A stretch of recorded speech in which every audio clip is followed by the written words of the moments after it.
Hey everyone, welcome back to Buried Truth Project.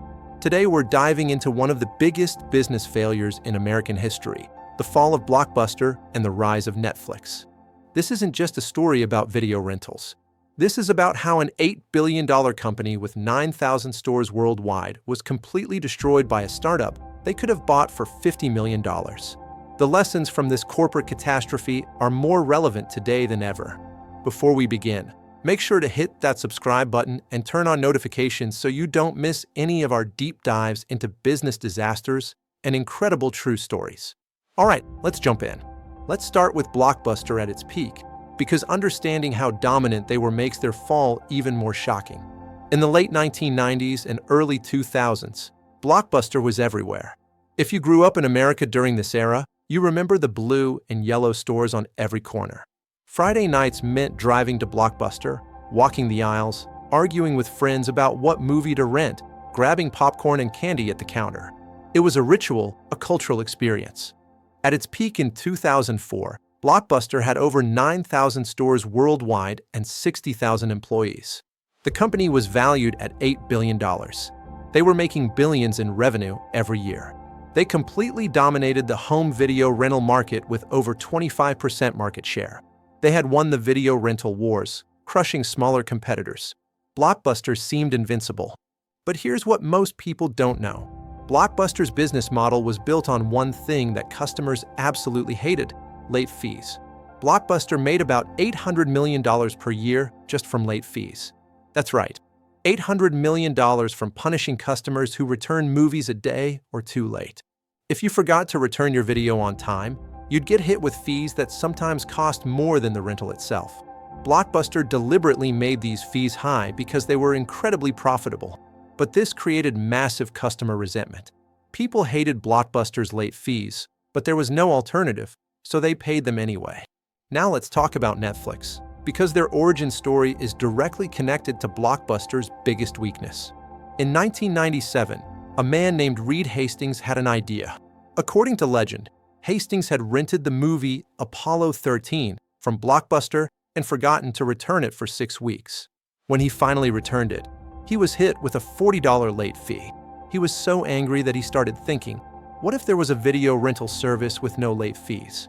Whether this story is entirely true or somewhat embellished, it captures the insight that led to Netflix. Hastings and his co-founder Mark Randolph started Netflix as a DVD by mail rental service. You'd go to their website, create a queue of movies you wanted to see, and they'd mail you DVDs.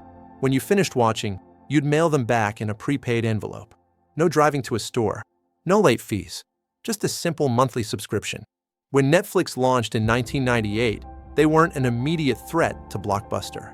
The company was tiny, the DVD format was still new, and most people didn't even have internet access at home. Blockbuster completely ignored them. But Netflix had something powerful. They understood where technology was heading, and they were willing to adapt. More importantly, they understood what customers really wanted: convenience and fairness. Here's where the story gets really interesting. In the year 2000, Netflix was struggling financially. The dot-com bubble was bursting, and Netflix was burning through cash. They had only about 300,000 subscribers and were losing money. Reed Hastings knew they needed help. So Hastings flew to Dallas, Texas, to Blockbuster's headquarters. He met with Blockbuster CEO John Antioco and proposed a partnership. Netflix would run Blockbuster's online brand, and Blockbuster would promote Netflix in their stores. Hastings was essentially offering to sell Netflix to Blockbuster for $50 million. Blockbuster's executives laughed at him. They thought Netflix was a joke, a tiny niche company that would never threaten their massive retail empire. They turned down the deal and sent Hastings away. This decision would go down as one of the biggest business blunders in corporate history. That $50 million investment would eventually be worth hundreds of billions of dollars. But Blockbuster couldn't see it. Why did Blockbuster miss this opportunity? Because they were suffering from what business experts call innovator's dilemma. They were so successful with their existing business model that they couldn't imagine a world where that model became obsolete. They were making billions from late fees and retail stores. Why would they disrupt their own profitable business? But while Blockbuster was counting their profits, the world was changing. Internet speeds were getting faster. DVD players were becoming standard in American homes. And most importantly, customers were getting tired of Blockbuster's monopoly and their punishing late fees. Netflix slowly but steadily grew. By 2002, they went public and had about 600,000 subscribers. They weren't profitable yet, but they were growing. And they were learning valuable data about customer preferences, what people watched, when they watched, what they liked. Meanwhile, Blockbuster was still focused on their retail stores. They did eventually launch an online rental service in 2004 to compete with Netflix, but it was too little, too late. More importantly, Blockbuster's online service was hamstrung by their retail business. They couldn't fully commit to online because it would hurt their stores. Here's the critical mistake. Blockbuster was trying to protect their old business model instead of embracing the new one. Netflix had no stores to protect, no late fee revenue to preserve. They could focus entirely on making the best online service possible. Then in 2006, Netflix made a move that changed everything. They announced a $1 million prize for anyone who could improve their movie recommendation algorithm by 10%. This wasn't just a publicity stunt. It was Netflix investing in the future of streaming. They knew that eventually, people wouldn't want DVDs mailed to them. They'd want to stream movies directly over the internet. Blockbuster was still focused on retail stores and DVD rentals. Netflix was preparing for a world where physical media didn't exist. In 2007, Netflix launched their streaming service. At first, it was just a small addition to their DVD by mail service. Only about 1,000 titles available to stream. The video quality wasn't great, but it was revolutionary. You could watch a movie instantly, right on your computer. No waiting for mail, no returning DVDs. Just instant entertainment. Blockbuster finally realized the threat was real. But by then, Netflix had a huge head start. Netflix had the technology, the subscriber base, the data about customer preferences, and most importantly, they had momentum. By 2008, the financial crisis hit and Blockbuster's business collapsed. People were cutting expenses, and video rentals were an easy thing to eliminate. Blockbuster's massive overhead, 9,000 stores with rent, utilities, and employees, became a crushing burden. Netflix, with no physical stores, had much lower costs and could weather the recession better. In 2010, Blockbuster filed for bankruptcy. A company that had been worth $8 billion just 6 years earlier was now worthless. They tried to restructure, tried to compete with Netflix, but it was hopeless. By 2013, most Blockbuster stores had closed. Here's what's remarkable. In 2010, when Blockbuster was dying, Netflix had about 20 million subscribers. Today, Netflix has over 240 million subscribers worldwide and is worth over $150 billion. The company that Blockbuster could have bought for $50 million is now worth more than most Fortune 500 companies. But the story gets even more interesting. As of 2024, there's exactly one Blockbuster store still operating in Bend, Oregon. It's become a nostalgic tourist attraction, the last remnant of an empire that once had 9,000 locations. People visit it like a museum, taking selfies with the blue and yellow sign, remembering a time before streaming. Now let's talk about the lessons from Blockbuster's failure, because this isn't just history. It's a warning for every business today. Lesson 1. Customer pain points are opportunities. Blockbuster knew customers hated late fees, but they were making too much money from them to care.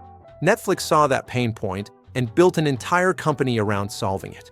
Today's successful companies are the ones that identify what customers hate about existing services and fix it. Lesson 2. Disruption comes from unexpected places. Blockbuster was watching other video rental chains like Hollywood Video and Movie Gallery. They thought the competition was other retail stores. They never imagined the real threat would come from a DVD by mail service, and later from streaming technology. Today's businesses need to watch for threats from outside their industry, not just from obvious competitors. Lesson 3. Success creates blindness. Blockbuster was so successful, making so much money, that they couldn't see their business model was becoming obsolete. They suffered from what's called the tyranny of the present. Current profits blinded them to future threats. This happens to dominant companies over and over throughout history. Lesson 4. Technology changes faster than businesses can adapt. Blockbuster built their empire on VHS tapes, then DVDs. But technology was moving towards streaming, and Blockbuster couldn't pivot fast enough because they were weighed down by thousands of retail stores and an outdated business model. Netflix, starting from scratch, could build for the future without legacy baggage. Lesson 5. Culture eats strategy for breakfast. Blockbuster had a retail culture focused on stores, inventory, and transactions. Netflix had a technology culture focused on data, algorithms, and customer experience. Even when Blockbuster tried to compete online, their retail culture held them back. They couldn't truly commit to the digital future because it meant abandoning what made them successful. Here's what's ironic. Blockbuster actually had some advantages over Netflix. They had brand recognition, customer relationships, and massive scale. If they'd fully committed to online rental and streaming in the early 2000s, they could have crushed Netflix. They had the resources to outspend and outcompete a small startup. But they didn't. They protected their late fees, they protected their stores, and they died slowly while Netflix ate their lunch. The Blockbuster CEO who turned down the Netflix deal, John Antioco, later admitted it was a mistake. In interviews, he said the company's board and major shareholders were too focused on short-term profits from stores and late fees. When he tried to shift toward online rental and even considered eliminating late fees, the board fought him. Eventually, he was forced out, and Blockbuster brought in leadership that doubled down on retail stores just as streaming was taking off. Here's the question that haunts business historians. What if Blockbuster had bought Netflix in 2000? We'd probably be living in a completely different entertainment landscape. Blockbuster might still exist as the dominant streaming platform. Netflix might just be a footnote in business history. The entire trajectory of entertainment would have changed. But they didn't, and that $50 million decision cost them everything. Let's talk about what happened to the key players in this story. Reed Hastings, Netflix's co-founder, became one of the most successful entrepreneurs in America. He built Netflix into a global entertainment powerhouse that not only streams content, but produces award-winning original shows and movies. Netflix revolutionized television, creating the binge-watching culture and changing how content is made and consumed. Blockbuster's leadership faded into obscurity. The company was sold off in pieces. Its brand is now owned by Dish Network, which keeps the last bend. Oregon store opened more as a publicity stunt than a real business. The 60,000 employees who worked for Blockbuster lost their jobs as stores closed. Entire shopping centers lost their anchor tenants. An entire industry, video rental retail, essentially ceased to exist within a decade. Here's what's happening today. The same pattern is repeating across different industries. Traditional taxi companies ignored Uber and Lyft until it was too late. Traditional retailers ignored Amazon and e-commerce. Traditional hotels ignored Airbnb. Cable TV companies ignored streaming services. Each time, the dominant players are so focused on protecting their current business model that they miss the disruptive threat until it's too late. Each time, they could have adapted or acquired the disruptor early on, but their success made them blind to the danger. The streaming wars today, with Netflix, Disney+, HBO Max, Amazon Prime, Apple TV+, and others, are the direct result of companies learning from Blockbuster's mistake. Disney saw what happened when you ignore streaming and decided to buy Hulu and launch Disney+. Warner Brothers, Paramount, and others all created their own platforms because they didn't want to be the next Blockbuster. But here's the irony. Netflix is now facing its own disruption. Newer competitors, changes in consumer behavior, password sharing crackdowns, and rising subscription costs are challenging Netflix's dominance. The question is, will Netflix adapt and survive, or will they become the next Blockbuster, destroyed by a competitor they can't imagine yet? So there you have it, the complete story of how Netflix destroyed Blockbuster, turning an $8 billion company into a bankruptcy and transforming themselves from a DVD-by-mail service into a $150 billion streaming giant. From a $50 million rejected offer to one of the biggest business blunders in history, this case teaches us about innovation, disruption, and the danger of success. What's the most important lesson from the Blockbuster story for you? Let me know in the comments. And here's a question. Which successful company today do you think might be the next Blockbuster? Too successful to see the disruption coming? If you enjoyed this deep dive into business history, smash that like button and subscribe to Buried Truth Project for more incredible stories. Thanks for watching, and remember, the truth is always deeper than the surface. I'll see you in the next one.